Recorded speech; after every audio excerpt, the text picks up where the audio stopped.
Welcome to our Scotland vlog, where I take my camper van and my twin sister across most of the islands in Scotland and the North Coast 500. We got the ferry from Ardrossan over to Broderick on the Isle of Aaran, and this was one of the most scariest things I've ever done.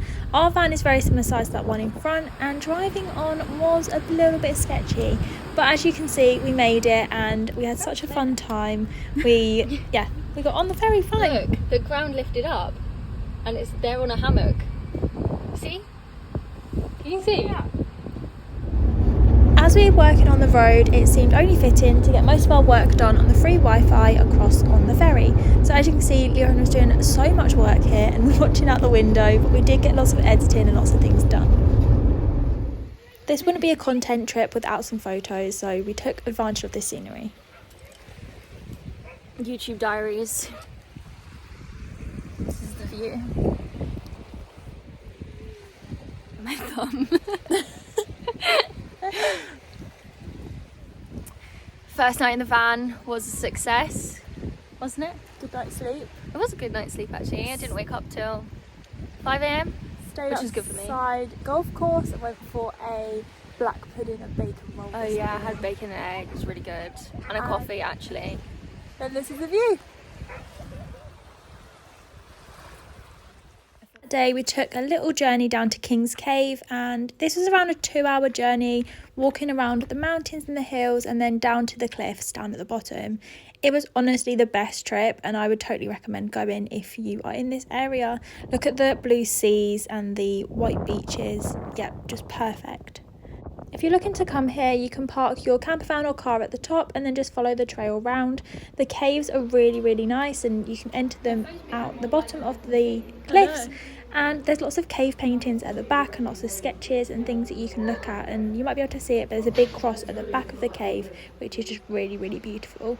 And then you can walk through these caves to the beach at the other side, and there was also lots of seals sunbathing as we went on. Now the hard work begins, as we have to climb back up the hill, back up to the car park and leave this beautiful scenery behind. But honestly, if you are going to do this trip and you are going to visit, then King's Caves is a beautiful place and I would recommend it.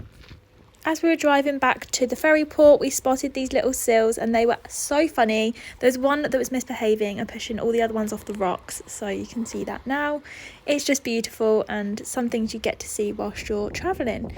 We then jumped on the ferry and headed back over to the mainland to then head over to a beautiful island. If you think I've just taken a short flight over to Greece, then you'd be mistaken, as this is one of the beautiful islands called Skye, and it was our favourite one on the whole journey. We went for a little walk and couldn't get back because these cows were absolutely terrifying us, and our camper van is there in the back corner as well. So yes, this was terrifying. I don't know how you're supposed to get past cows and their calves, but we just waited till they walked back up the road and then managed to get past them.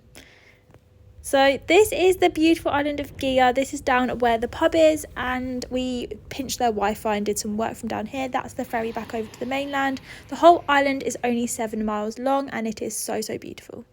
Now that we're back on the mainland, we couldn't have missed out Glenco. It's a beautiful scenery, and last time I was here the clouds were too low and I couldn't see any of these. So it was such a beautiful trip and definitely one that I would go to see.